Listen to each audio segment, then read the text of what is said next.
another Sasha Daygame podcast with special guest Marcus. That's right.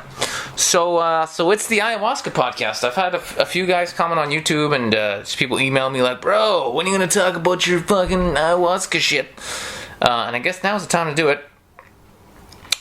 People have actually sent me links of other people who are doing podcasts who are actually starting to talk about this stuff. Because when I did it, I was kind of like, wow, this is new and cool and nobody knows about this and we should tell more people so more people can wake the fuck up and change and save the planet. But other people are talking about it now, which is great.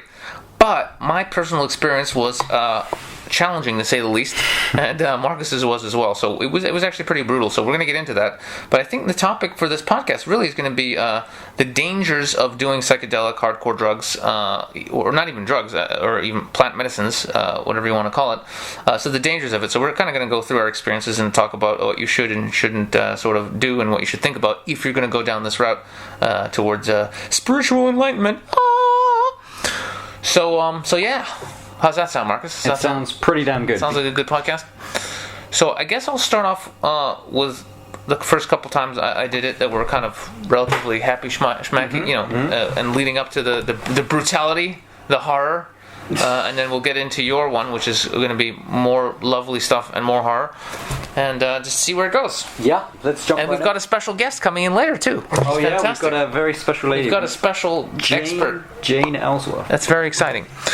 So I guess where do we begin? Well, I've heard about this thing before, and was always wondering like, what is? I'm trying to think the first time I actually heard about ayahuasca, because it's kind of a medicine. That's really it is a medicine. Let's talk. Wrong to think of it as a drug. Let's talk a little bit what it is. So it's an ancient spiritual medicine, been used in South America for thousands of years. Goes back way back. And interestingly enough, actually, I think this is something people don't talk about and maybe don't know. It was actually used. Only the shaman in the old times would actually take the medicine, right? And then he would communicate with spirits and basically do healing work on the members of the tribe or whoever came to him. But the normal layman would not take the actual ayahuasca. Yeah, this was something that was reserved just for one person in the tribe, or right? A couple of people. The holy man or whoever. So it's very interesting that suddenly now it's just exploding into like all these people are teaching it. Everyone wants to be a shaman. Everyone wants to, people are making money off it. And they've literally just got these, these businesses now where people are taking, basically Americans or whatever, Europeans, into the bush, and they're doing it for a couple of days, charging them like $1,000 or more, sometimes a lot more, and just kind of cranking it up, which is really disturbing on a lot of levels. And I think as we talk about what it is and how dangerous it can be, people will really realize how careful they have to be. Because I suppose we should say if we put our hands up in the air, we did a bit of research before we started, but we didn't really do our research. We kind of made a few mistakes, and by just jumping in and kind of seeing that the ayahuasca bandwagon that was forming, and not really appreciating that in the olden days this was the select few. Yeah, I wasn't aware of that in the beginning. So basically, a friend of mine. Well, I guess I could say who it is because it's not really a secret. My buddy James Marshall. What? You can't. Basically, one of his really good friend's sister is a shaman, and was in Australia, and they're like, "Come on, let's do this." And I was like, "Yes, this sounds great." And we went to do it, and the first time, didn't know that much about it. So it was 2 ceremonies back to back. So one I think it was on Saturday, one on Sunday. And they give you a drink, don't they? They give you a drink. So it's just basically it's meant to be absolutely disgusting. And the first time I did it actually wasn't that disgusting. Later on, I would taste much more fucking nasty. Holy shit, is it disgusting? The taste of it is just like. It's indescribably disgusting. It's just like it's sickening. Green. It's like somebody just puked in your mouth, and it's going to make you high. I don't know how to. And the more you drink, the worse the taste gets. It's horrible. Yeah. It builds. It's just brutal. It's like imagine you've drunk an entire bottle of Jack Daniels, and someone brings you another bottle. Yeah. How much worse is that going to taste? It's like, oh my god, it's fucking brutal. So the first time I did it, so we sit around and people were you did a little ceremony, and there was songs and there was music being played sometimes. It was actually pretty cool. So the first night I did it, you drink your cup, you go and you sit down and you just meditate and hang out and do whatever. I had 4 cups that night, and I didn't really feel anything for the first 3. Nothing was really happening. And a third one, something was happening, and then I did a fourth one, and a fourth one really hit me, and I remember like this feeling of just like energy I had to go outside, and I went outside and I ran around like a little monkey. And I really felt like an ape, like a really powerful ape, and I just felt connected to everything. And I remember just feeling like, I feel amazing. And you know that crouching position that the apes used to do? They would just crouch down, and their armpits are sort of over their knees, and they're just like on the ground, like caveman. I actually did that position, and it felt really great just to be a caveman. Primordial. It was beautiful. It was fantastic. So I did that, and I had like this. The lesson I learned the first time I did it was a simple one, and it was just that people are really afraid of their animal instincts, and it was just like that we are animals, and we have these instincts, and people are terrified of them, and just succumbing to them, and just being the filthy animals that we are, and that people just need to be in the moment. They just need to let go and just be. So that was sort of the learning there. And then I remember running back, and I wanted to tell James, dude, you got to take a fourth cup, and then you're going to be awesome. And I wanted to get more. And then, of course, the ceremony was over by the time I got back, and I was like, crap. So it was nothing too crazy the first time I did it. It was just like I had that one experience, and it was really not a huge thing. What about your first time? Do you remember your first time? Yeah, Before we get into the dark stuff, let's just work our way up to it, because I think we need to cover all bases here. Yep. So if you've had an experience with ayahuasca and it's been pretty dark, please keep listening. Keep listening. Or if you've never done it and you're worried about how horrific it could be, stay tuned. Or if you just want to get some smarts about what's going on in the world, keep listening as well. Yep. So my first ayahuasca experience was with the Church of Sasha Daygame, and they were a very good organisation. And I've got to say, both times I've done ayahuasca, I did it with very good people, which is very important. But the first time I did it was in a ceremony where there was lots of singing and talking, and you take this hallucinogen, and you know, I wasn't sure what to expect, and it's very difficult to describe. You'll hear this a lot in podcasts when people say, how do you describe an ayahuasca experience? But it's like being in a lucid dream, a dream that you have some sort of control over. You're conscious that you're in a dream, but at the same time you have no control over what's going on in that dream, in some sense. And imagine somebody flicking the TV channel of what TV you're watching. So right now you're watching the TV show that is your life. Maybe you're in front of a computer right now listening to this, or you're listening on your headphones. That's the TV channel. When you take ayahuasca, the TV channel flips. You could flip into the mind of an ape.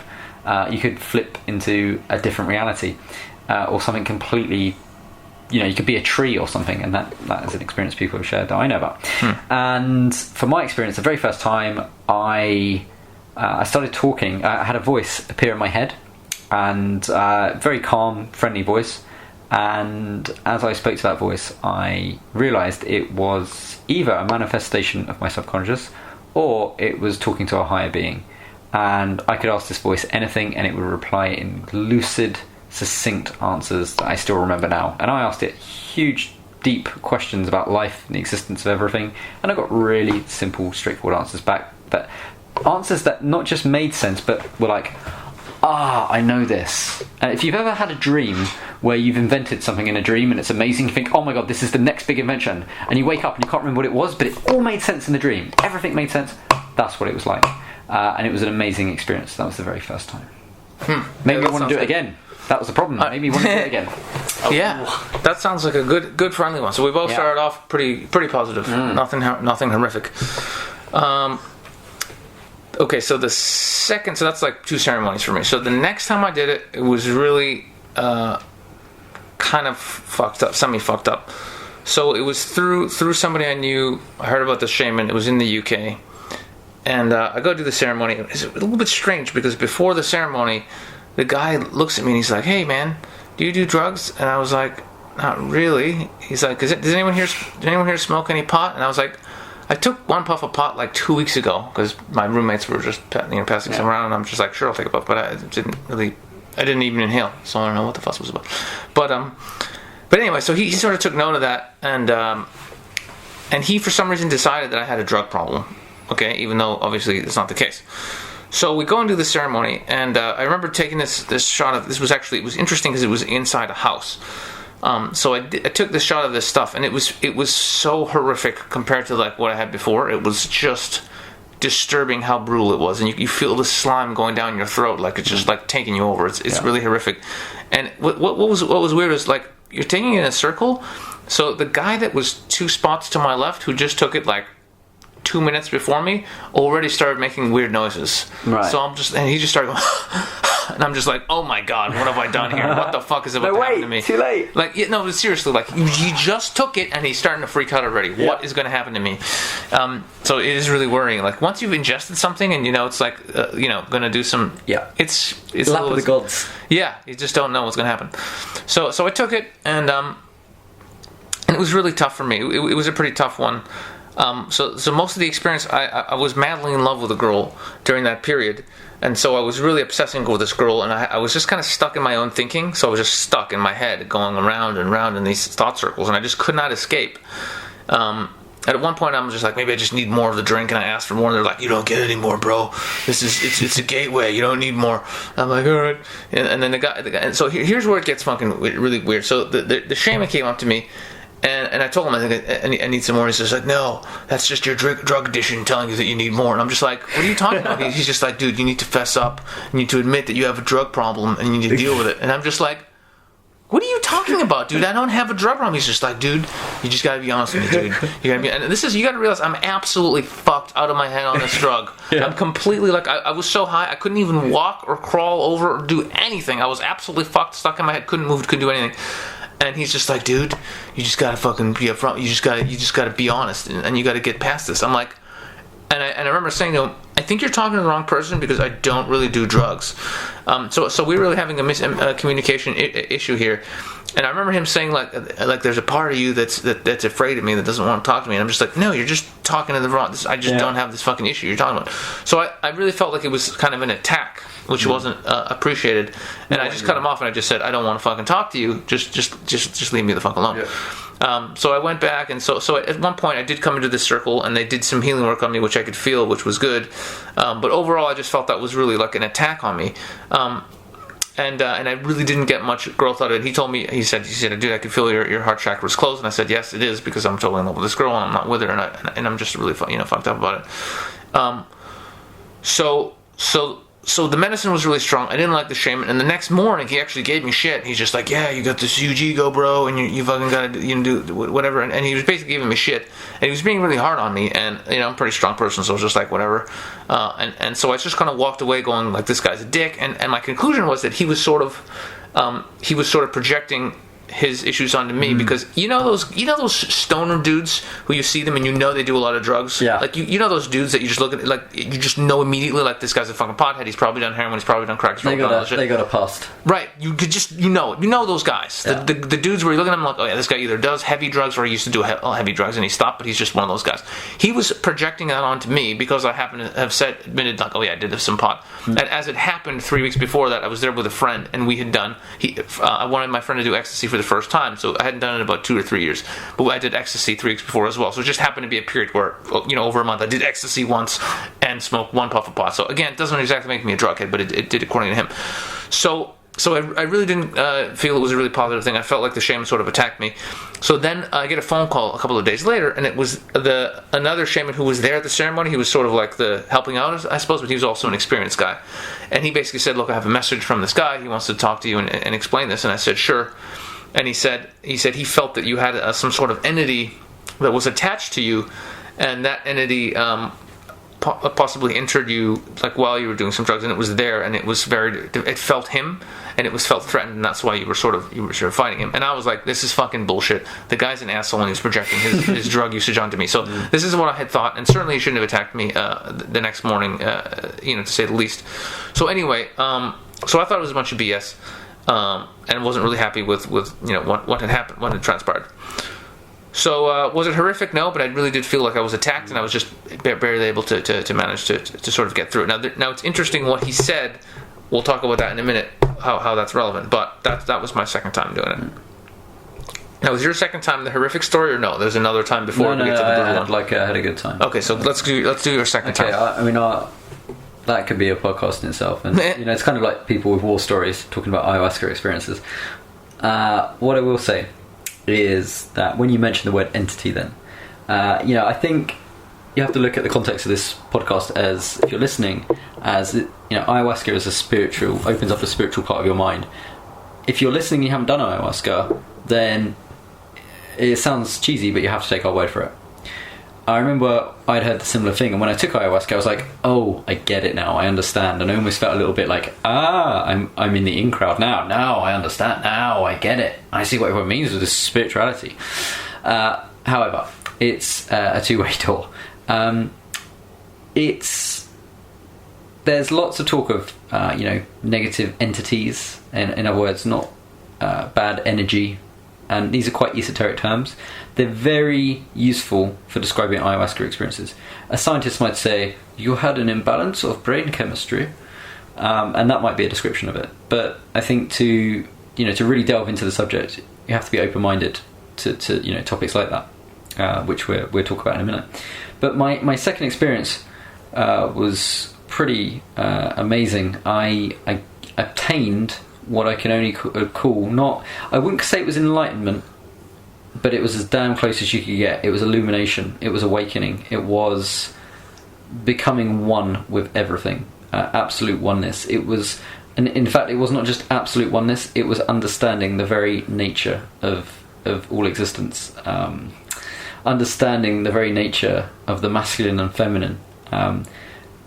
Why we're here. The meaning of life. Everything. I got all that answered, and I was like, damn, that's pretty intense. In a nutshell, I returned to God. I returned to the divine. So, to give you an idea, it would be like Sasha is Sasha and I am Marcus, and you're listening to this podcast as you, and we're all separate. Imagine we're just waves on an ocean. We're all separate waves, but really those waves are part of the ocean as a whole. So I became the ocean, and once that happened, to describe it as a feeling, it was the experience of eternal bliss, divine, amazing bliss that just cannot be. It's just not of this world. That lasted for 6 hours in this by our standards. Ayahuasca, what it will do is it will change time. It distorts time. Cause and effect time doesn't really exist on ayahuasca, so we don't really have a logical time sequence of past, present, future. Everything is just a big box of time, and what that means is 1,000 years can pass in a day, and a day can pass in 1,000 years. So if you're in a very good place, it can feel like a lot longer. And the same as if you're in a very bad place, that can feel a lot longer as well. So this experience of just divineness was incredible, and I'll be honest, like, I came out of the experience, and the other people in this church, they were all like, because Church Sasha Daygame, people were singing and having a good time, and I was just lying on the floor conked out with a towel over my head, and the shaman kept walking up to me like, are you alright? And I'm just like, I am great, just leave me be. I was so amazing. And I came out of the experience, and in the wrap up they were saying, hey, sometimes if you're lucky you get to experience oneness. And I was sat there at the back of the room thinking, oh my god, well, I just had that. And they were talking it like it was a really rare experience. What I didn't realise at the time, that amazing illuminating experience was setting me up for a big fall further down the line. But so my initial experience of ayahuasca was very positive. I remember a very clear message coming in saying, don't do this again. You don't need to do ayahuasca again. Ayahuasca will allow you to talk to your subconscious, as we've said, or definitely some higher form of intelligence. In my case, that's quite easy to come by. But the message was clear: you don't need to do it again. Now, if you've just become, oneness with God, you're thinking, oh yeah, one more time, that's not going to hurt, is it? And that's where the trouble started. Yep. Yeah. So back to you. All right. So the third time I did it properly, I went down to South America. Whoa. South America, and there was a small town called I believe it's called Pisa. Mm-hmm. Yeah, and they have this temple. It's really cool. It's actually a temple built just for ayahuasca ceremonies, which is very interesting. And it's actually 3 layers. Mm-hmm. So it's like a big circle, and then you go down level, and there's like a smaller circle, and then you go down level, and there's the inner circle of the whoever is the shaman, and maybe somebody playing music and whatever, their friends. the VIPs, I suppose. Even in spiritual alignment, there's a VIP area. How fucked up is that? Your shoes are wrong. Yeah, no, and it's funny. But anyway, and I actually remember one of the guys who was like, I don't know whether he was a senior or it was his temple, whatever it was. He was one of the dudes who was doing the ceremony, and he came up to like a cute girl before, and he was like, yeah, really nice to see you again. Listen, if you want to sit in the inner circle with us, you're welcome to join. I'm just like, oh, sure, buddy in charge, get the hot girls in with you, fucking typical. But anyways, I thought it was pretty funny. So I did this. So basically, me and James went down. So this was for my 34th birthday. So we're talking about a year and a half now. I'm 35 and a half now. Old timer. So it was February 9th, actually. It was the day before I turned 34. And, I shouldn't give away my birthday, which I don't want people to know. So Chris, edit.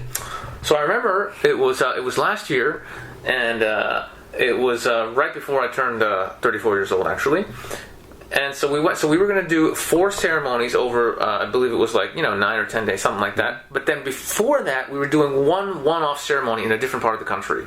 And we just thought, well, because there were so many different teachers in different places, and we thought, well, let's do 1 over here, and then we'll do 4 with this guy over here. We just thought, why not? We're going down there. Let's have a ball. So right before my birthday, we went and we did this one ceremony. And it was very interesting. It was both good and bad. It was a bit of heaven, a bit of hell. It was interesting. So I drank 3 cups that night, and they were fucking good. And it was nice. You were inside. You had your little blanket. It was really cool.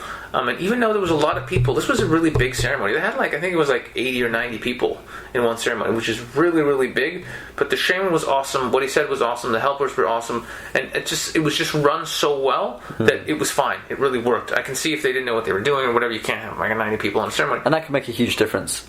It makes an absolutely huge difference. It is. But they did a really great job, for sure. And so I'm there, and so I did a 2, 3 cups, and I got a little bit cocky because I was having an all right time. So I remember I was there, and I was having these very interesting visions, and these would later happen in later ceremonies. But I remember getting a lot of I'm sort of a leader for men. This is going to sound like an ego trip, hey, I'm a big leader, but I was basically Jesus, and I was that energy of just helping people and leading people. Not the Jesus. Out through the dark. Pretty much Jesus, but it's what I've learned since then is just there's just the Jesus energy, and it's in everyone basically, and then you can either tune in with it or out with it. So I kind of figured this out later. But it's like the Earth Mother energy is also within everybody as well. So, you know what I'm saying? Your experience that you told me, after your second time, is totally goes into this much deeper than I've ever fucking pondered. But so I had these pretty visions of doing what I do and just leading men to greatness and doing great things, which I've always felt is my path, helping people and doing wonderful stuff, which I feel I am doing. But sort of, I felt like my destiny was to do it on a much bigger scale and to really do this some big stuff. So that was all fine and wonderful. And so I remember at one point I was just really getting into it. I think I had maybe 2 cups or 3. I'm not sure. But I remember there being this green light, and the green light was sort of above, and it was. The only way I could describe it was absolute joy and happiness. I mean, I just saw this light, and I could feel this joy coming from the light. It was almost overwhelming. It was just such happiness that I'd never encountered or seen before, and it was just there in front of me. And I knew that all I had to do was to feel absolute ecstasy, to just walk into this light.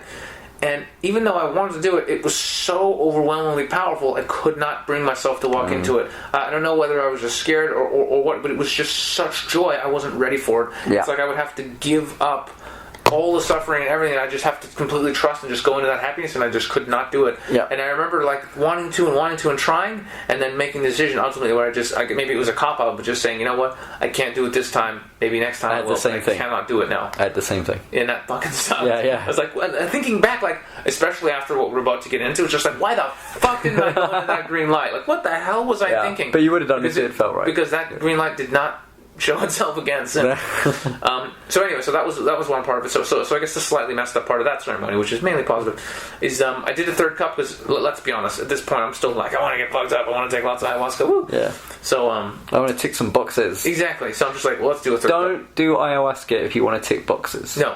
That's everyone. We're getting into this. But so basically, I go over and I take the third one, and I swig it down, and before it really hits me, I'm just like, you know what? My logic was actually, I'm probably going to get really fucked up here, so let's just go outside for a little walk and just see what it's like outside, and I'll come back. So as I went outside, oh my god, I started getting fucking high as a kite. Like, it was unbelievable. I was just like, whoa. And I had to, and again, I went down to that 8-man position. I crouched down because it was just so fucking high.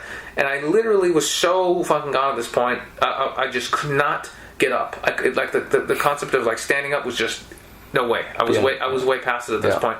And then it started to rain. So it started to rain. I'm in a t-shirt. My feet are getting wet. I'm getting wet. And one of the helpers comes over after a while and just goes, "Are you okay?" And I'm just like, "Oh, yeah, I'm fine."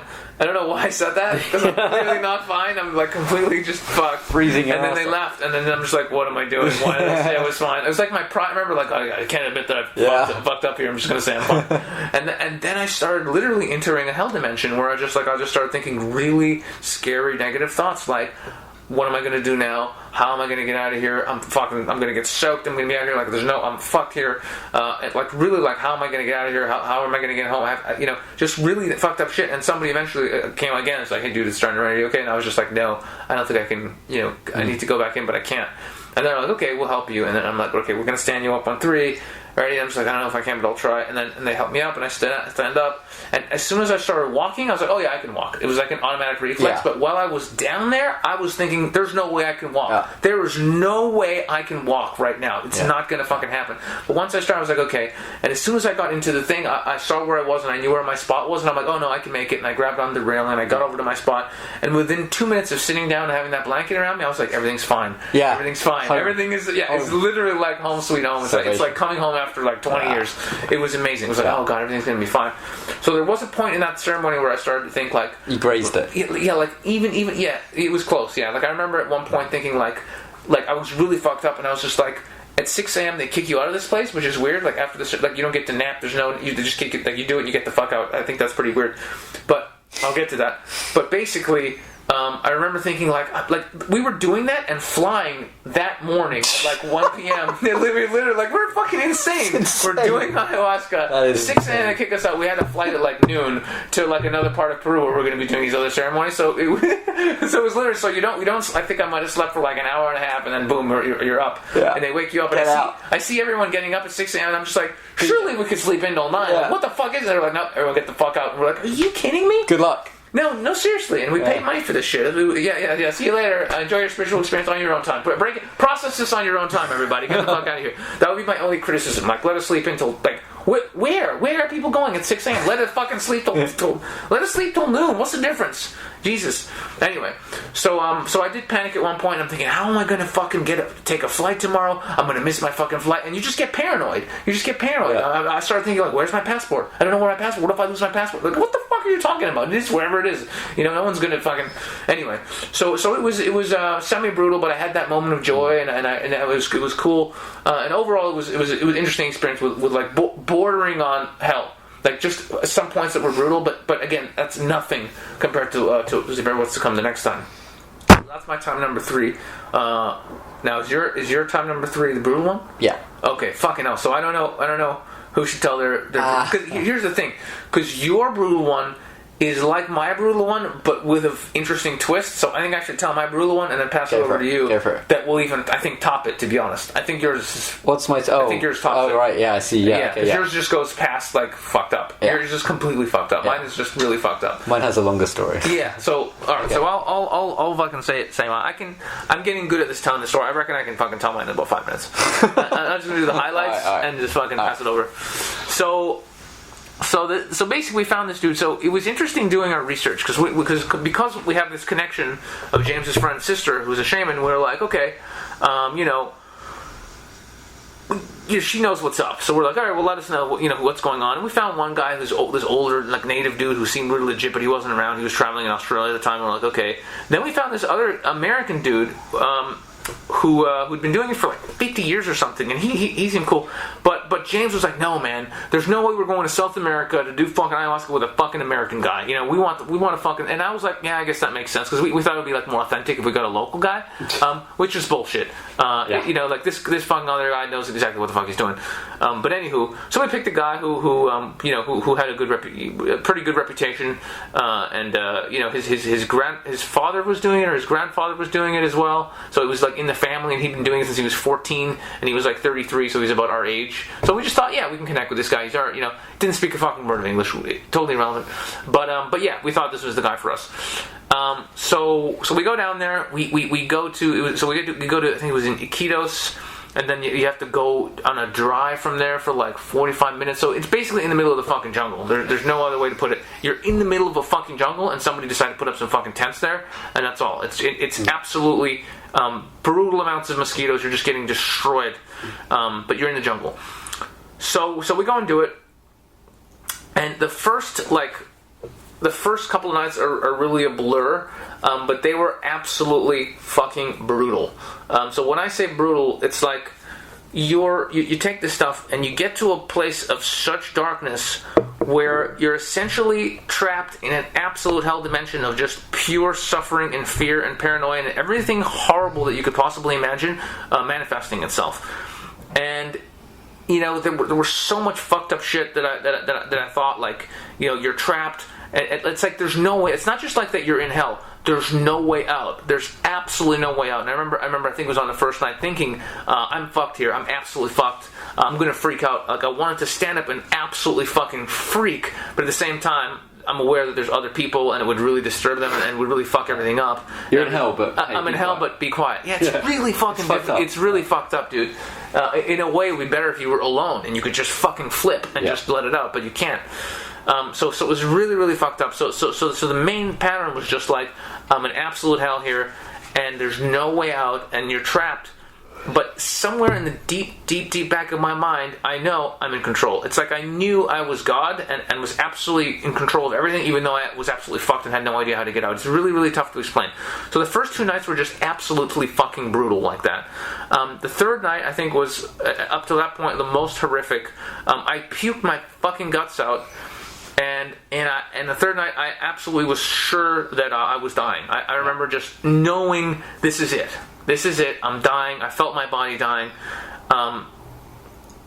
And at one point, I remember, I just thought, well, I'm dying anyway. There's no question of it. And I had to shit, so I was like, well, there's no fucking point in holding it. And I shit my fucking pants, consciously shit and pissed myself all over the fucking place.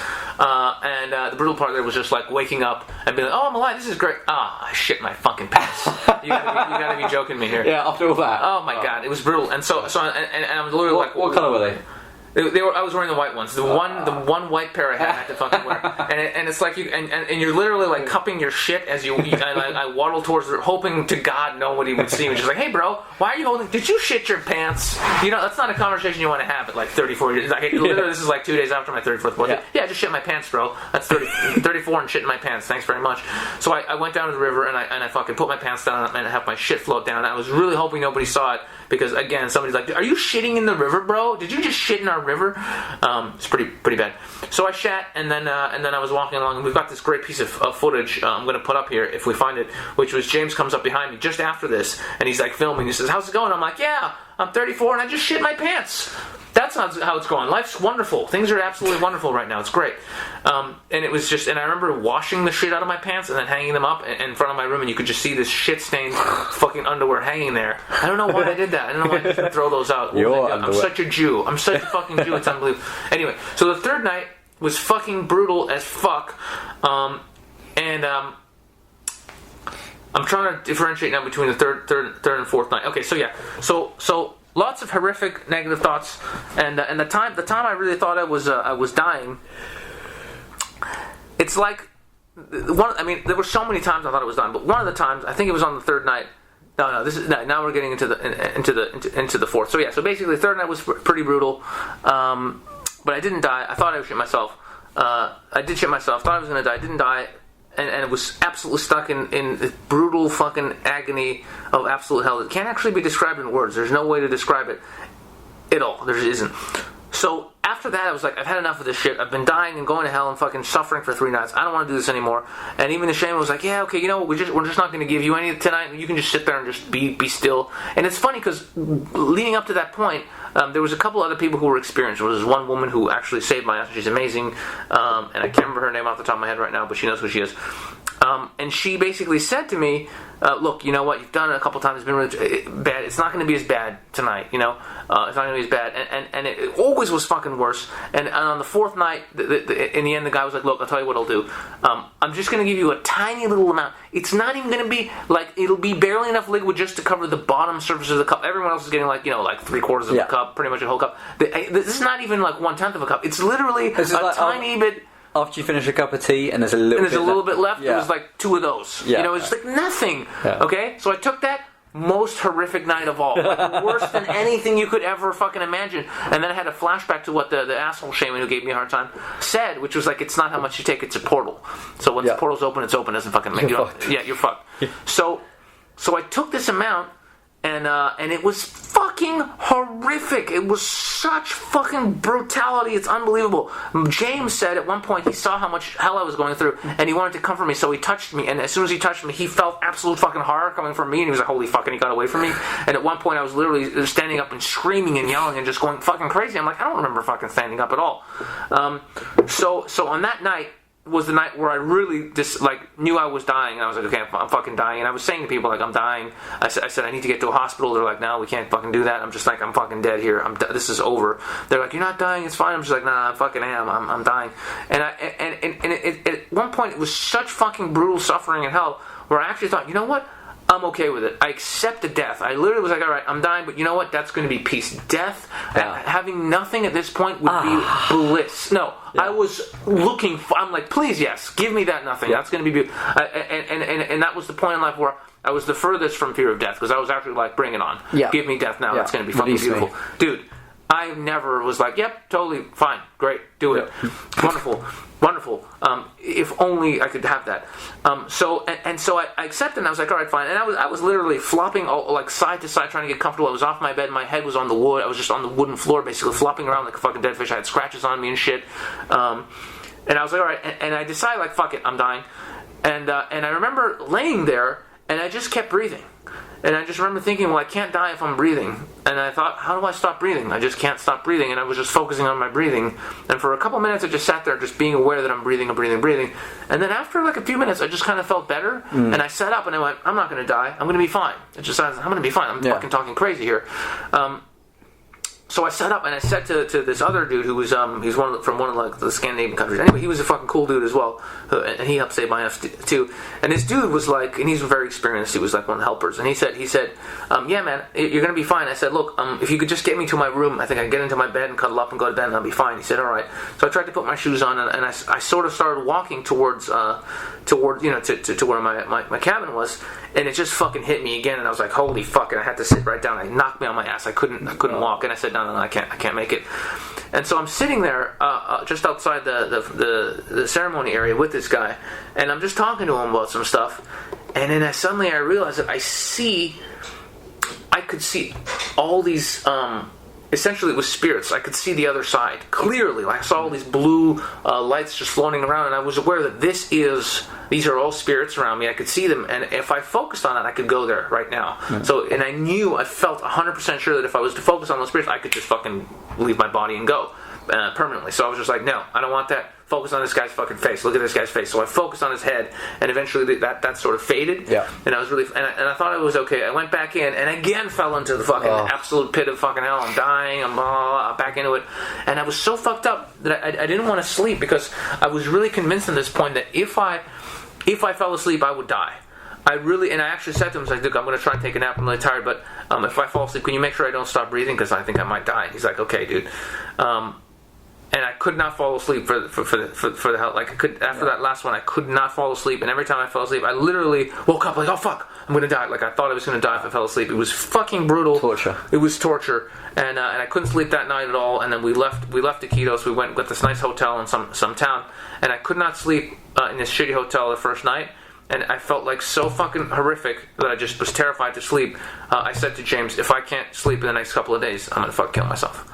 And I was dead serious. I was just like, I will not live like this in complete fucked up fear of just whatever, of death. So you're at a point after that experience where I will kill myself. I was gonna, if I, in the next 48 hours after I said that, if I couldn't get some rest, I would have taught myself. So I said, all right, we need a plan for me to get some sleep. So we went to the local market in the city, and we just went, and we found this guy who was selling all these herbs, and we had somebody translate in Spanish, and I just got some valerium, right? I got some valerium. And that shit knocked me the fuck out. I just drank some of this tea, and I slept for 2 hours, woke up, felt better, and that night I slept like a fucking baby for like 8 hours, and I just woke up, and I was just like, I'm gonna be okay. Yeah. It was just, what a fucking relief, though. It was just like, oh my god. Yeah. So it was absolutely fucking brutal. Yeah. It was the most brutal thing I could ever fucking go through. And I was fucked up for months. After that experience, I was fucked up. So let's. So I won't go too much into the post what happened, because I think we'll both talk about that after how it fucked us up. But it was a really horrific experience, and I wasn't prepared for that at all. All. Like, I had no idea it could be that. I thought it would just be, maybe difficult or interesting or fun or whatever. But if you were to look me in the eye and say you're going to be in a realm of absolute despair and fucking hell and suffering, I don't think I would have done it. Yeah. I had a similar experience where I thought, like, edit, undo, but you can't because it's not Microsoft Windows, it's real life. Oh, damn it, that doesn't work in this realm. My experience, I think, talking about when you've gone through something like that, what I didn't realise, and like talking not just to you but other people out there, is it causes...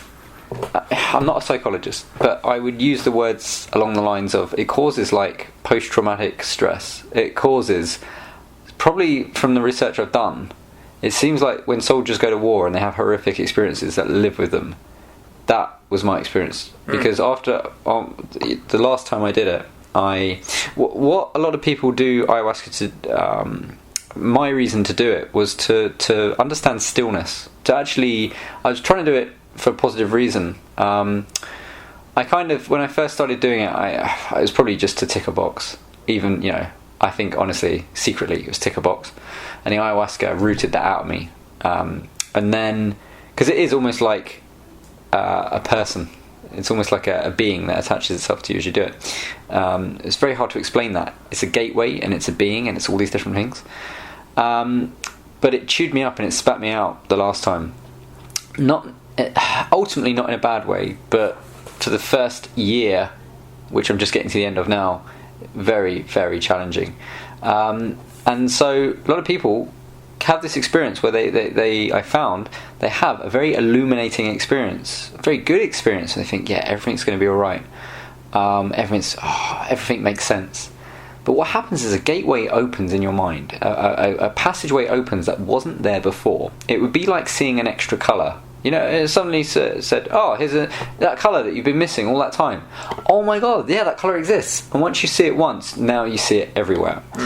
And so the nature of reality changed for me. Before, I had lived a life like everyone else, and sometimes I got stuck in traffic, and sometimes I ran out of money, and sometimes there was ups and downs, and that was life in general. That was my story. What ayahuasca does is it picks apart your ego, and it destroys your story, it destroys your ego, it destroys your name, almost. And it reduces you back to the essence of being. The reason we have a story is to ground us in reality. In my opinion. And, our true nature is oneness. Our true nature is God, in that we are all God, is my belief. And we separate ourselves from the God experience by creating our story. I'm Marcus, I do this, I do that. Right now I'm in Japan talking to you. And again, this is part of my story. And ayahuasca picks that apart. And when you come out the other end, if it's picked it apart really well, suddenly you don't have a story. Or the story that you did have is pretend. And what happens then is once you've received this kind of illumination, enlightenment experience, it can get very dark. It can get very scary. Now, if you're listening to this, if you've done ayahuasca, you know what we're talking about. If you haven't done ayahuasca, it might sound like two druggies just chatting about their war stories. So I'm going to try and explain this to you so you both understand it, no matter if you've done it or you haven't done it. But I came out the other end after a really, like Sasha's kind of horrific experience, very dark. And when I say fear, it's fear that is like worse than your worst nightmare, that you can't really put into words. It's not of this world. There's nothing as scary in this world, I don't think. It has to exist in a different realm. It is that bad. But ultimately, that fear at its deepest recess, I think, is loneliness. It's just coming to terms that there's just you and nothing else in existence. So I came out of the ayahuasca experience after a very very traumatic thing, and I tried to get back into normal life, and I couldn't, because I would look around at everyone and think, well, none of this is real. All nature of reality isn't actually real, because that's what the medicine does to you. And you start looking at like people as being depersonalized. They're just projections of you. And suddenly it becomes very scary, because if you're the only thing in existence, or if you believe you're the only thing in existence, suddenly you feel very lonely. You could be surrounded in a room of 1,000 people, but if you realise that you're God and they're God and everything's God and there is just one thing, you think, oh my God, I'm lonely. Oh no. And that becomes scary. Now, I wasn't experienced enough to know that, or to understand at the time, that all there is really is love. And really you sink back into love. And all these horrible, nasty experiences in ayahuasca, what they do is they pick away your ego. This is why I find it so tricky. I like to think that I didn't have an ego, but that wasn't true. I do. I have a story. If you have a story, you have an ego. And I'm not talking about ego as in when we describe someone as egotistical, Sasha. I'm not describing... How dare you? I saw you look at me just then. Yeah. But I don't think it's related to that. I think it's related to how attached we are to our story. And when I came out, I was at loss. I felt like if there was a beat of rhythm that permeated through life, I was out of sync with the rhythm of life. And there's no escape from it. I realised that life is eternal from the experience, and it means when I die, my hell was, I just have to repeat this over and over and over again. So without trying to make these ramblings sound too rambly, I was left in a place of depersonalisation, derealisation, and waking up every day with no end of this. It wasn't depression, it was just no emotion. It was just the feeling of nothingness, of emptiness, of absolute despair, bordering on insanity. And I kind of got used to it, and I started to get over that experience. And this is quite common with ayahuasca. I think you have like this, it takes a few weeks. So that was all well and good, and I kind of got on with my life, and I got massive benefits as well from ayahuasca. I learned about how to become more still, more present. It was almost like a part of me had died. Like ayahuasca will kill a part of you, and a new part of you will be reborn, and you will change from it. So that was all good. About 4 months later, I was sat with a friend talking to him, and I started to zone out. I started to have an experience of ayahuasca, but I hadn't taken ayahuasca. I was looking at him, and the room started to change, and he started to change, and my mind, the TV channel, started to get changed. I started to hear different things, I started to see different things, and I started to feel like I was slipping out my body, and it was terrifying. Because I didn't do ayahuasca, but now here I am having this experience. And luckily he was a very he knows the score, he's done a lot of it himself, and he just looked at me and he just kept me very calm. What I was starting to have was a panic attack. For me, that's just completely the most alien thing ever. But this scared me, because now, this shouldn't happen. Not 4 months later. Doesn't seem like this had happened to anyone else. Most people have written really positive stuff about ayahuasca, but why was I having this? The problem was, because I got so deep on that very first experience, because I'd shortcutted it, because I'd become the divine, suddenly I started to realise, nothing really exists, and now I have to deal with that. So it happened again. A few weeks later, I was just sat there, started to zone out again, and I managed to pull it back. And I started to get very scared, because all of a sudden I'm having ayahuasca-like experiences, but I haven't taken the damn drug. And this leads me to two conclusions. One, I'm going insane, which is terrifying to think, oh my god, I'm going to end up in hospital. I'm going to end up in a psychiatric ward or something. See, I had that thought while on the ayahuasca, but again, somewhere in the back of your head, you know you're on something. Yeah. So it's like, okay, so you sort of know, look, no, it might pass. Sometimes you're aware of that. Sometimes you're not. You just think, you're fucking gone. But yeah, that's terrifying when you haven't taken anything. Yeah, Holy fuck. terrifying. I have a very, stable medical history as well. I've not got any sort of things in the closet or anything. Well, I think you're a nutter, but... Yeah, well, apart from that. So, so I had two conclusions. One, I'm going insane. Two, the nature of reality isn't as what I suspected, and the experiences in ayahuasca might have been real. They might not have just been a little dream. They might have been very true. And if that's the case, that opened up another can of worms. Well, if that's all real in a different dimension, geez. Because then I have to deal with the fact that there is dark stuff out there. There are challenges ahead and all things like that. I decided to pay attention to the second choice, that I wasn't going insane. But no one was there to tell me otherwise. I knew if I went to a doctor, he would say, oh, well, you've done this experience, you've damaged yourself psychologically. So I did research, and I hope what I'm going to say now will be useful. I'm going to probably do a podcast on this myself at some point, but I found that there's not a lot of information out there about this. But if this helps just one person, it'd be worth it. In Buddhism, and I don't know this very well, but in Buddhism, Buddhism has many stages to enlightenment. So a monk will come in, go through separate stages, and as he progresses on his spiritual path, he'll reach the point where he has no ego and he is one with God in living form. And those monks you see in monasteries in the orange robes and stuff, some of them are going through hell. We have no idea. It's crazy. But the monk's experience in Buddhism particularly, in fact all religions, but Buddhism has a map, seems to be that of ayahuasca. You reach an initial illumination, and then after you've had that kind of it's got a term. Now what is the term I'm trying to think of? You basically have a really rejuvenating experience. After you come out of it, you can enter an experience, and you can Google this. It's called the Dark Night of the Soul. Mm-hmm. The Dark Night of the Soul. And Buddhism has a lot of information. Well, they're starting to get a lot of information. Is starting to creep out on the internet. The Dark Night of the Soul is basically when you feel completely alone, when your spirit feels out of sync with everything. And Buddhists will get this through meditation. A friend of mine has reached this stage through meditation, and he's had the same experiences I've had of zoning out, of panic attacks, of all sorts of stuff, but it's come through meditating. It's come through the longer path. I've had the same experiences through taking ayahuasca, and I realised there's actually a framework.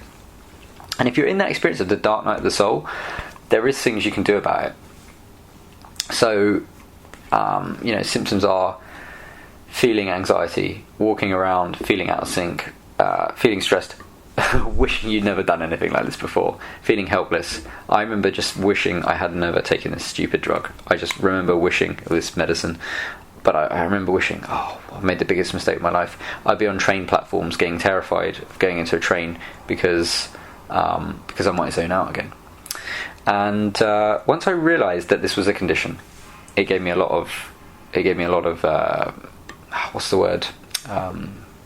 Reassurance, because I knew other people had gone through this. And usually it happens when you go up a spiritual level. When you go up one level and you get closer to the divine, you go through this challenge, this horrible moment. So in my experience, I needed to find a spiritual teacher who was stronger than I was in my experience, and who could guide me through that. And to give you an idea of how bad things get when you do stuff like this, there's other stuff out there. There's not just ayahuasca. There's other things like iboga, which is another nasty thing, which will cause similar effects. It's like you don't want to exist anymore. You're in no pain, but your mind is in despair. The worst case scenario would be like if you got really drunk on red wine. This is the only way I can think of explaining it. Got drunk on red wine, the room starts spinning, and someone puts you on a roundabout and spins you around, and you're just like going, whoa, spinning around. That's what it was like. So I went to a spiritual teacher just in the nick of time, and she was amazing. Her name was Ellsworth. She got me through it, and she started to started to ask me questions about my experience. And one of the things that, by the time I got to it, I mean, I used to think spirituality was just bullshit. I used to think like healing and crystals and whatever. Maybe it works for some people. It's probably a placebo though. By the time I reached out, I was willing just to try anything. There is nothing left to do now. It's either die or try this. So I went in with a really open mind. Anyway, she got me through it. She basically heard what I was experiencing, and realised that I'd opened my crown chakra. You've got these chakras that run through your body. Yeah. So yeah, you got these crown chakras that run through your. You got these chakras that run through your body. These are like the energy points of the body from a spiritual perspective. Again, I'd heard about these, but thought they were just like whatever. But each one is responsible for how you feel. And what ayahuasca does is it opens up your crown chakra massively. What meditation does is it opens up your crown chakra massively. And once it's open, you can close it, but it's about learning how to do that. Now, the irony being that when you have a story, when you ground yourself, it does close your crown chakra. And so little things I found that helped me when I was in that point of despair, which is silly, but I'd watch stand-up comedy. Because I remember watching stand-up comedy and laughing and thinking, oh my god, okay, life's not too serious. And suddenly I'd feel normal again. Or watching a movie would allow me just to focus on that and not my problems. And it's a short-term solution, but it kept me going. So that was great. Listening to music, good music, really helped. I also at this stage became very sensitive. If I watched like a scary movie, it'd be so scary. If I watched a romance, I'd be like crying. I'd be such a heightened amount of awareness. So yeah, having a spiritual teacher guide you after you've had this experience is massive.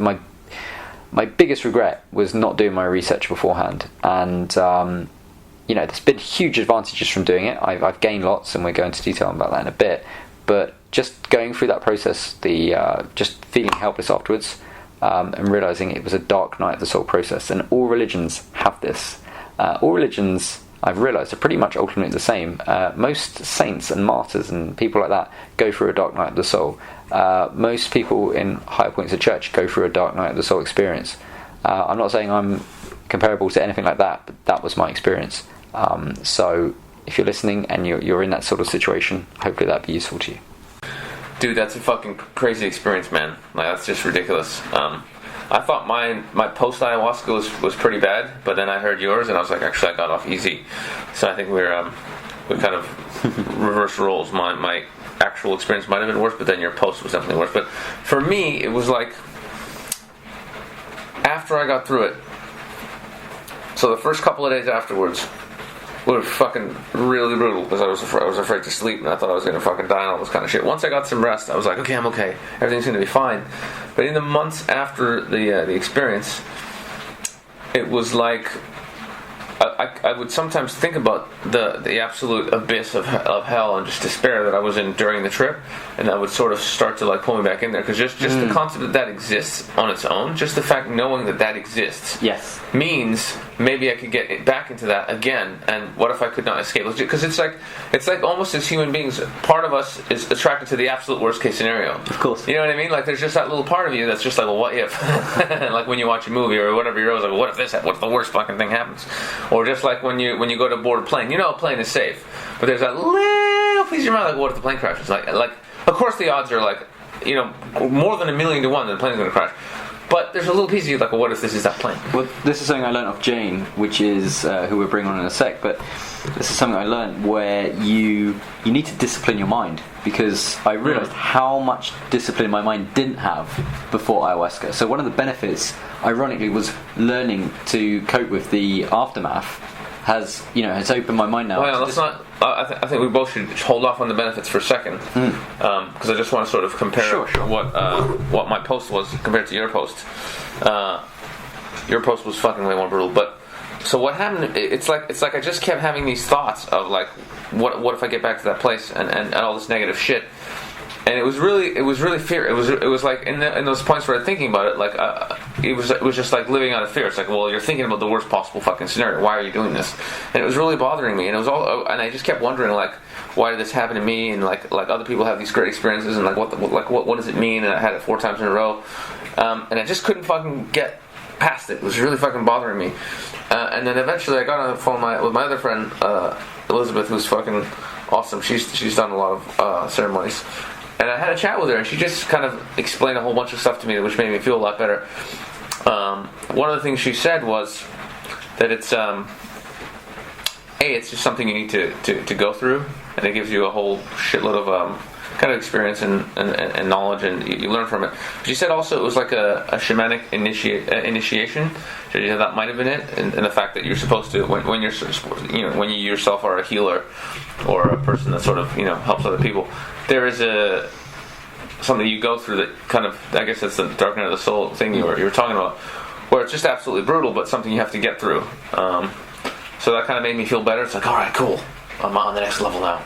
And also, just I think there's some part of it, just the fact that it was so brutal. Well, I guess we'll talk about that in the benefits. But anyway, she just made me feel better. She gave me a lot of context on what it was, and sort of I just talked my way through it. So I think partly I just needed to talk to someone about how fucking brutal it was, how much it was bothering me, and then after that I was just a whole lot better.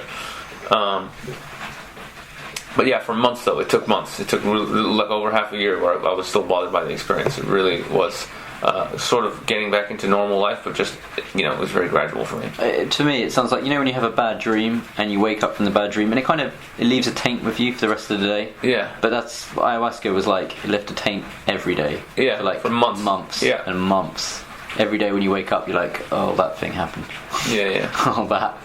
Yeah, it's really crazy. It's really crazy. People don't think about that. This isn't mentioned. I mean, a lot of people do ayahuasca and they have a great experience.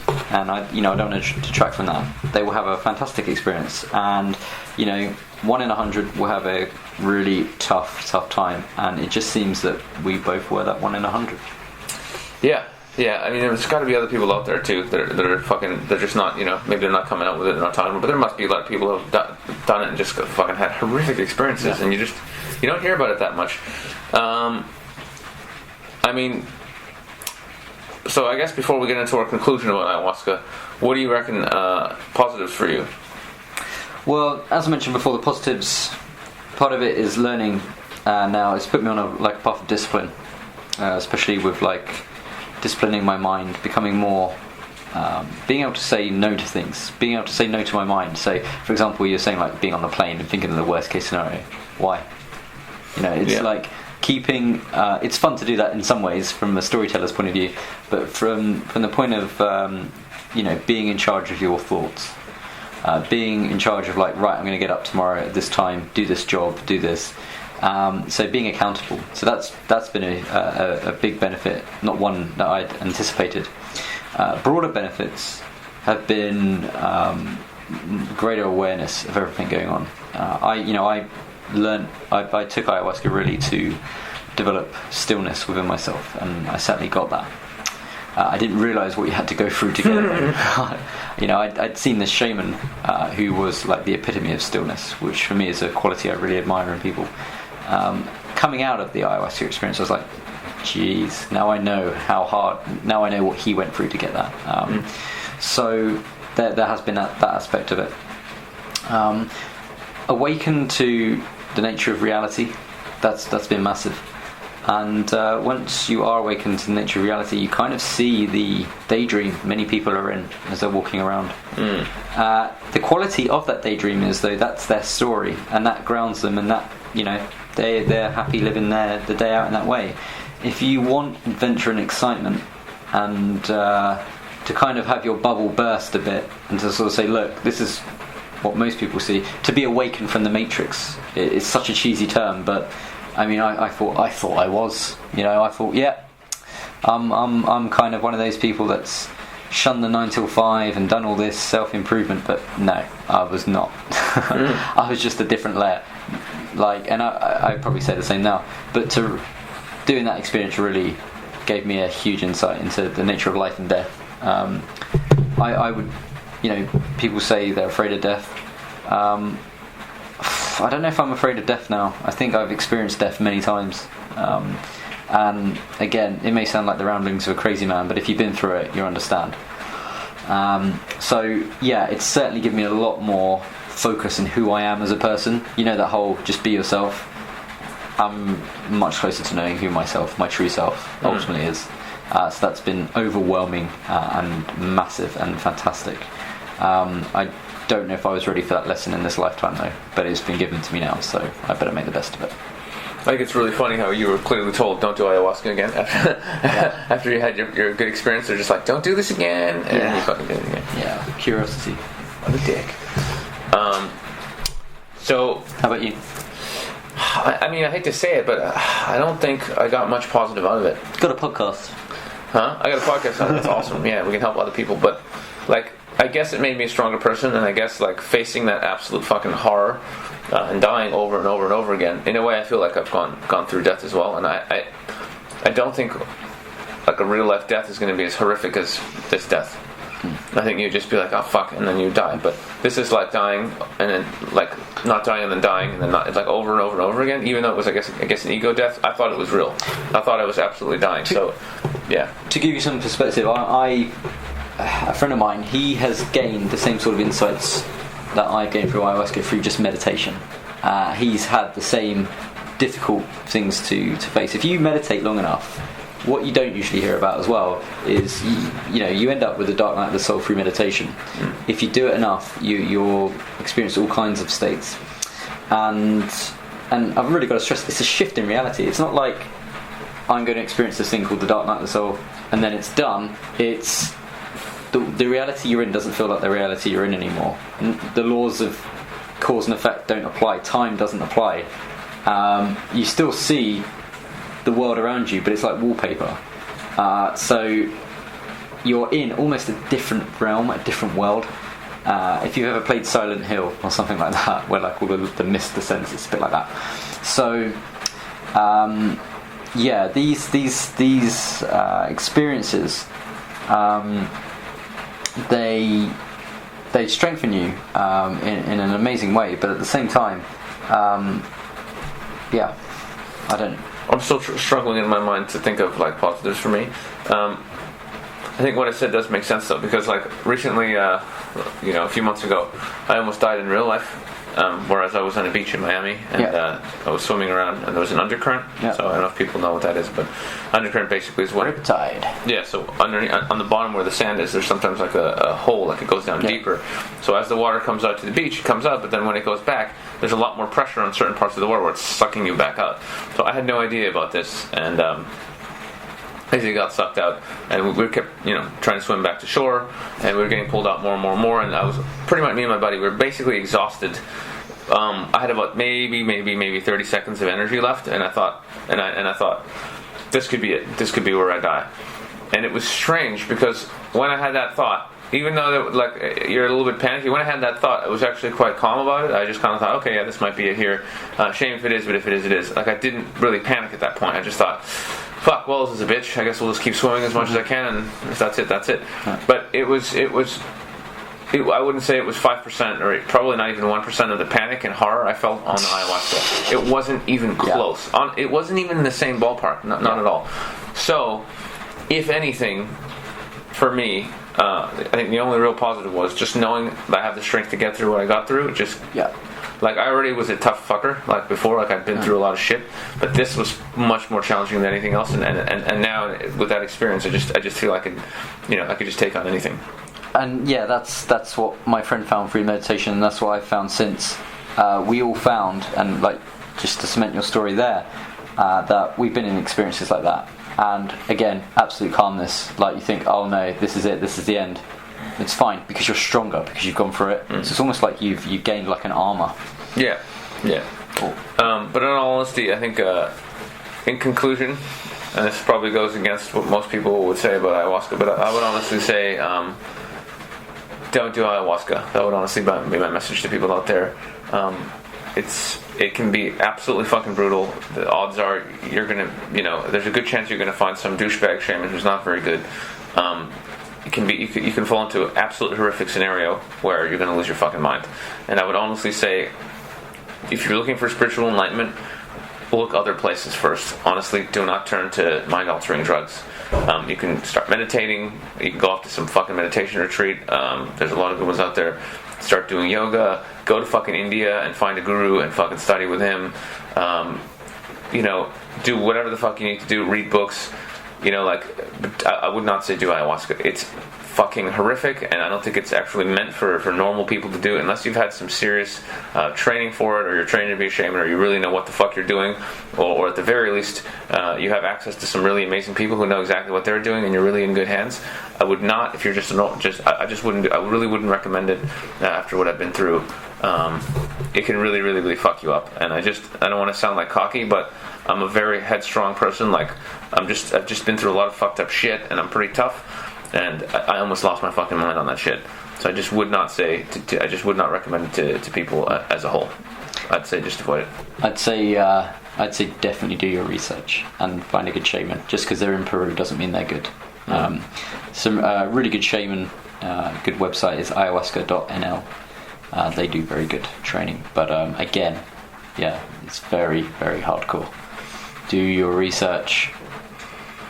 Yeah, I wish I could just come on and be like, yeah, this is the way to change it. This is awesome. This is great. And in a way, part of me, like when I did it the first time, I did have some good thoughts about, like, that people need to do this. People need to fucking wake up and just understand that we're all one, and it really could change the world, and it totally can. But I think enlightenment is the way. People waking the fuck up and understanding that we're all in this together, and just that we're actually all living the same. Like we're all just the same energy experiencing itself through millions of different points of view.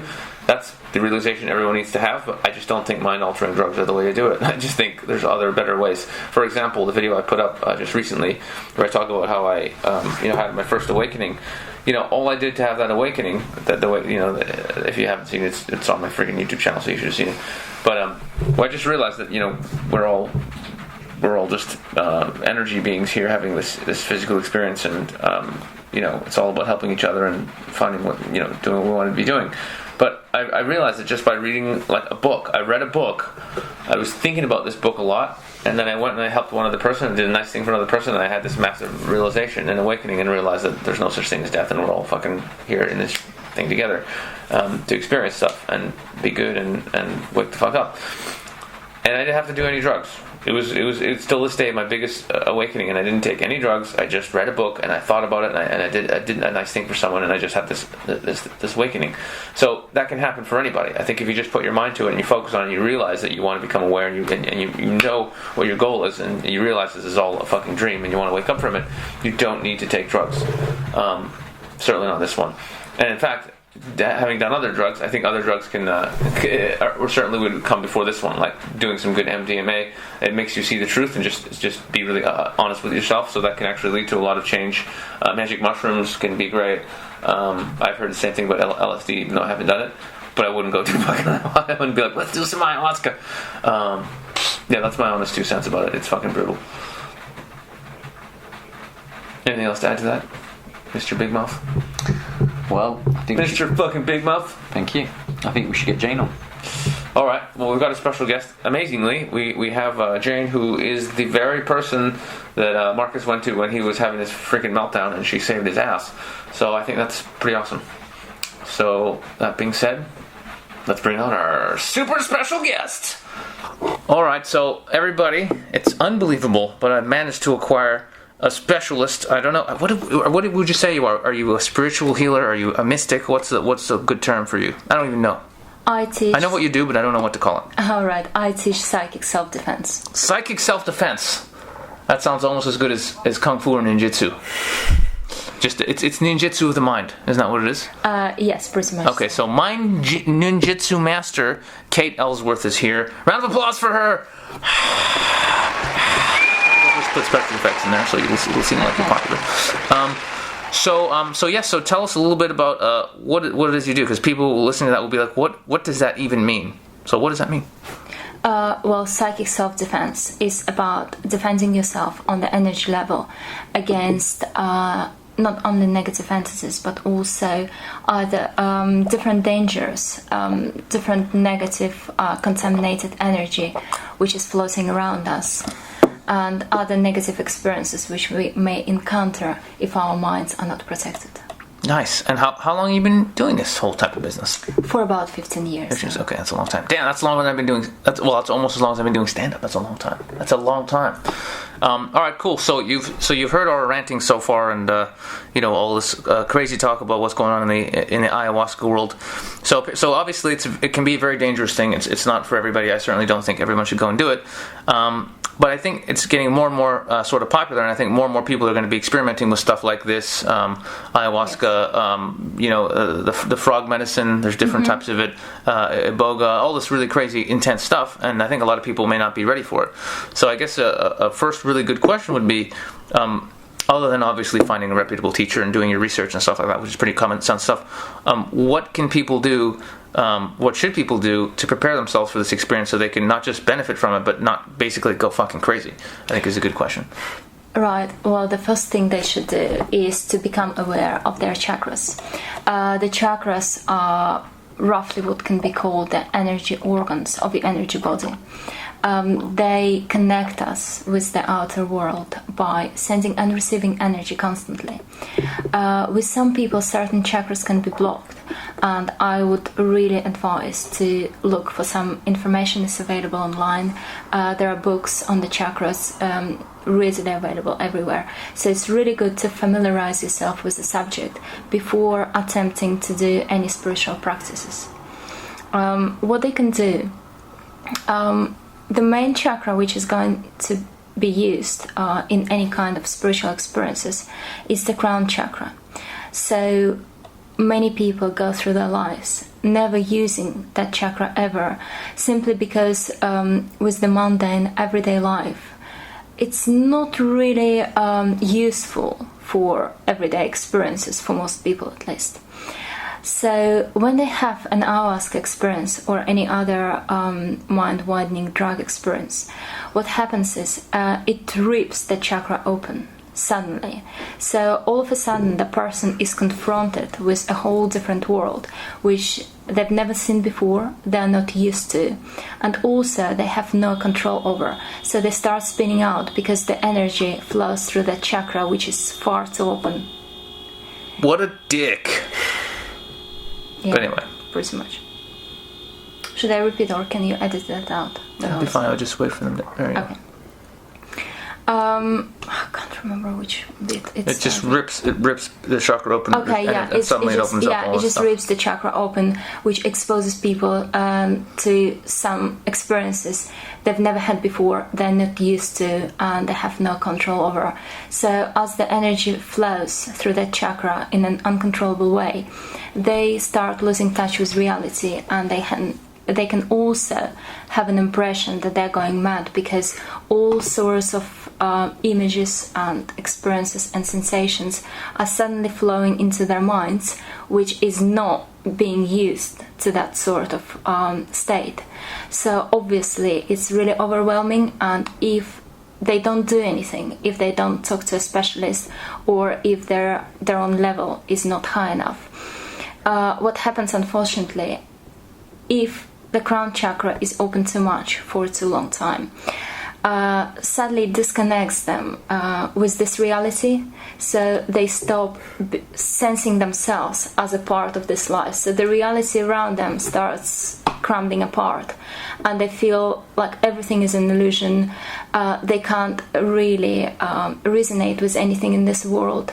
So obviously that makes it really difficult for them to function properly, and it can become a real problem if not treated on time. Well, this is exactly what happened to Marcus, by the sounds of it, right? And you saved his ass! Yes, she did. Yeah, actually that'd be I did my best. That would be a really interesting thing, because when I spoke to Marcus, he was basically going, at one point I spoke to him on Skype, and he was just losing his mind. He was telling me some really crazy shit, like his life's falling up, like it's basically he was having experiences where he's taking like a bunch of ayahuasca and he's sitting in his room like doing nothing, which is really terrifying. So what was the process like? What actually happened for you to kind of mend him up and so you didn't go apeshit? Well, what we had to do, I taught Marcus about the chakras, so he became aware of the cause of the problem. And also I did some energy healing on him. So we went through a cycle of sessions, and little by little we healed the chakra, and so he could regain the control over his life and his mind. So obviously the crown chakra is really important to use, and it's important to keep it open. The thing is, like with all chakras, you really want to have control over how much energy is flowing in and out, and be able to resonate with this reality, because that particular chakra is the one which connects you with the divine, with the universal light, whatever you call it. But also, if it's open too much, it just takes you away from this reality, which we all as physical beings should learn to resonate with. Because if we are incorporate beings, that would be a different story altogether. But as we live in the physical world, we should embrace both parts, the spiritual and the physical alike, like our both arms or both legs. We need to function properly. So what we did, I had to bring Marcus step by step back into the physical reality, but also teach him at the same time to function in those worlds simultaneously. In other words, to be a part of the physical reality, and at the same time embrace spiritual skills and the reality which lies beyond the scope of the physical. That's very interesting. So it sounds like what you were saying a minute ago was that by training yourself to kind of open up your chakra slowly, that's kind of like a more natural, a much safer way to sort of get into this instead of just ripping it open by taking some hardcore drugs. Absolutely, and you won't need any drugs at all, because you could do that. You could have the same experience in a positive, healthy, natural way without any negative side effects if you do it in the right way, if you just let yourself to go with your own path, your own speed, and then just like the monks do it, sitting there meditating for 20 years. But that's the problem with that. People are impatient and people want the shortcut. So, when you hear that, I could just take this drug, like actually I heard once a monk, some serious advanced monk, when asked, he went and did pure MDMA, and they asked him what did he think, and he said it was like doing 20 years of meditation. It's a massive shortcut. So same thing with ayahuasca. I after my experience, I really don't think people should be doing it unless they're properly trained for it and all this kind of stuff. I just think it's too dangerous. But I know people are going to go and do it because it's a shortcut. I would liken it to going down the gym and taking steroids. You get the result very quickly, but then it destroys you. Yeah, in the process. Right. Yeah. It's really not worth it. It's really not worth it. If you want to get spiritual powers and spiritual experience, just take your time, do it gently, allow yourself to get used to it step by step, and then when you get that power, it's yours. Well, let's assume that people are going to want to do it anyway. What more can we tell them to prepare so that they get the best possible other than what you've already said, like learning to control the chakras and opening them up slowly? Basically, this is what they need to do. They need to strengthen their mind, and also, especially with the ayahuasca, I would not recommend anyone who is not trained in psychic self-defense to go there, because it takes you to the realms, to the worlds, which are full of potentially, not always, but potentially dangerous entities, which potentially could also be inclined to possess you. So if you don't want that experience, which I think most people wouldn't want, you need to know how to deal with it. You need to know how to fight astral fights. You need to know how to protect yourself. If you don't know that, don't go there.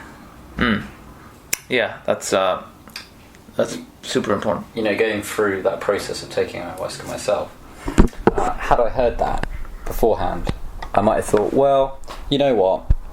I'm pretty strong. I'm pretty strong-minded. I've been through a lot of personal development in my life. I've jumped out of planes. I've done bungee jumps. I've done all sorts of things. And I thought, yeah, I'm pretty prepared for this. I was proud enough to say nothing really scares me. And going through that and experiencing it and realising how little I knew. I was never the guy who'd have a panic attack in a room. I was never the guy who'd be scared of anything. And here I was, reduced, crumbled, absolutely vulnerable. Because it wasn't 32-year-old me, it was 5-year-old me fighting monsters and things. And that's a completely different experience. And what Jane's saying there really is is what I wish I had have heard.